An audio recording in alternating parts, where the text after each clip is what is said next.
Imagine une personne âgée qui est isolée par les troubles cognitifs. Imagine qu'elle retrouve le sourire, la mobilité et la voix en caressant un Golden Retriever. Ça semble être une fiction? Non.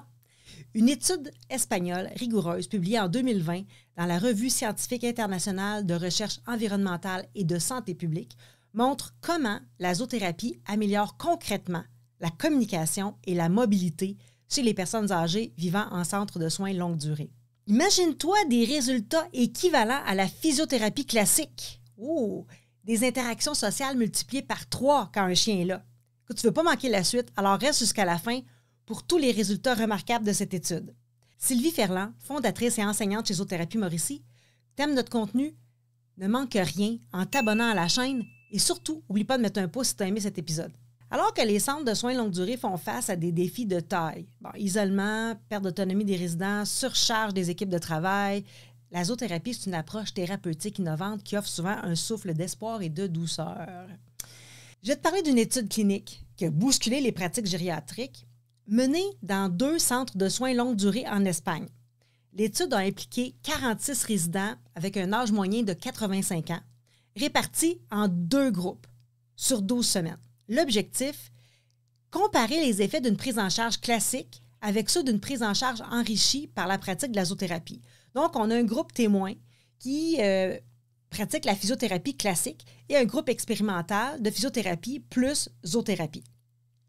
Les séances incluaient des exercices de marche, d'équilibre, de discussion libre, mais dans le groupe expérimental, les activités prenaient une toute autre tournure grâce à la présence d'un chien et de zoothérapie, un berger australien qui était entraîné pour intervenir en milieu gériatrique avec son manieur.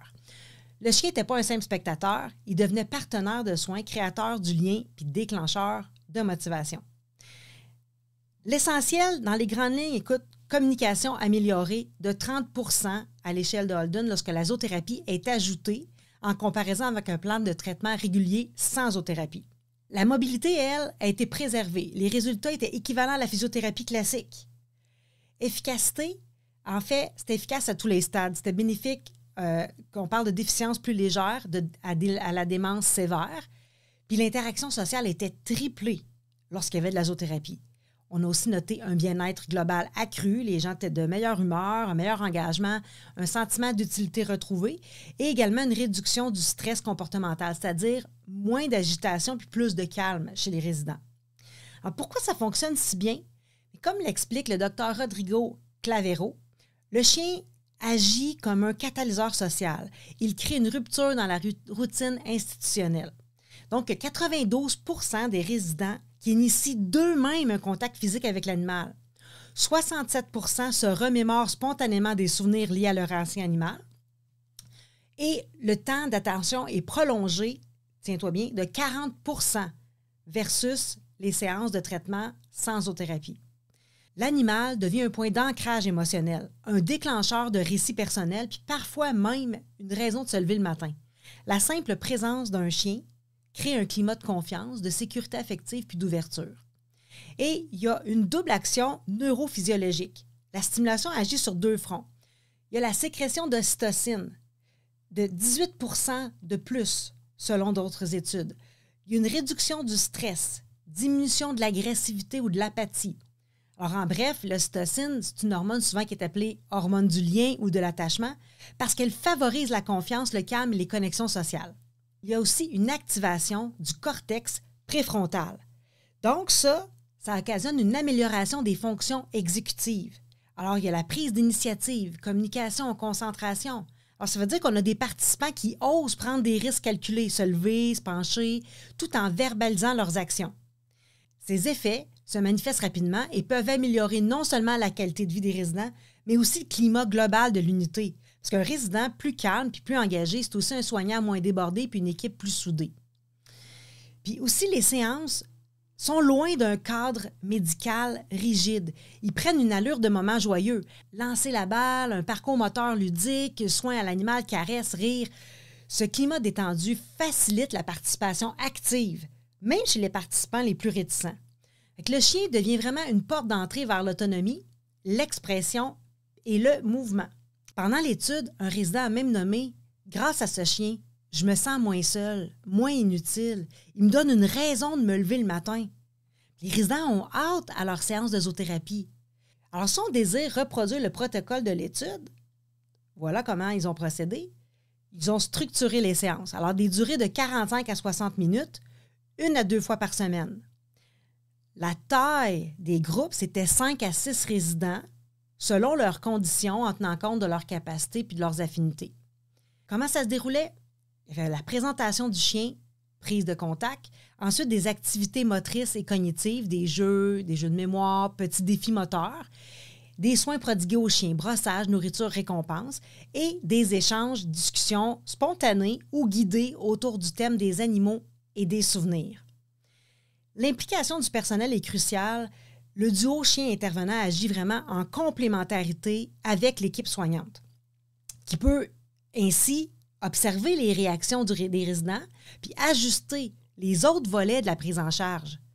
Puis des retours hebdomadaires ou un journal d'observation permettent de suivre les progrès puis de valoriser les réussites. Maintenant, pour évaluer les effets du protocole, l'étude s'est basée sur l'échelle de Holden. C'est un outil d'évaluation standardisé qui mesure la qualité de la communication verbale et non verbale chez les personnes atteintes de troubles cognitifs, notamment de démence. Bien, elle permet de suivre l'évolution des capacités relationnelles d'un résident au fil du temps ou après une intervention comme la zoothérapie. Il y a aussi l'échelle de Tinetti, qui est un outil clinique qui sert à évaluer l'équilibre de la démarche chez les personnes âgées, notamment celles à risque de chute. Ils ont utilisé des questionnaires de satisfaction, alors auprès des résidents, familles, personnels, et aussi des observations qualitatives en rapport à l'humeur, l'autonomie, l'interaction spontanée. Selon l'équipe de recherche, il y a des pièges à éviter. À éviter, improviser. Chaque séance doit être préparée selon des objectifs individualisés. À éviter, surcharger l'animal. Ne jamais dépasser 2 heures d'intervention par jour. À éviter aussi, uniformiser les activités. Il faut varier, selon l'énergie du groupe, l'état de santé des résidents. Aussi, oublier le rôle humain. Il ne faut pas faire ça. Le chien est un facilitateur, pas un substitut au lien relationnel avec le personnel et les zoothérapeutes. Et aussi, négliger la formation. L'intervenant, il doit comprendre à la fois le comportement animal et les besoins des personnes âgées puis savoir comment intégrer l'animal. Donc, la formation, c'est important. Cette étude offre des perspectives que je dirais prometteuses puis ouvre de nouvelles voies pour intégrer la zoothérapie dans les programmes de prise en charge de maladies d'Alzheimer et de troubles cognitifs, créer des partenariats entre les soins de longue durée et les associations spécialisées, puis explorer l'utilisation, entre guillemets, la participation de d'autres animaux, de chats, lapins, chevaux miniatures. Et également, c'est une voie aussi former davantage de professionnels à l'approche de la zoothérapie. Alors que le nombre de personnes âgées dépendantes n'arrête pas d'augmenter dans un contexte où le personnel soignant est souvent débordé, puis les résidents ils souffrent d'un manque de stimulation, mais la zoothérapie elle représente vraiment une bouffée d'air.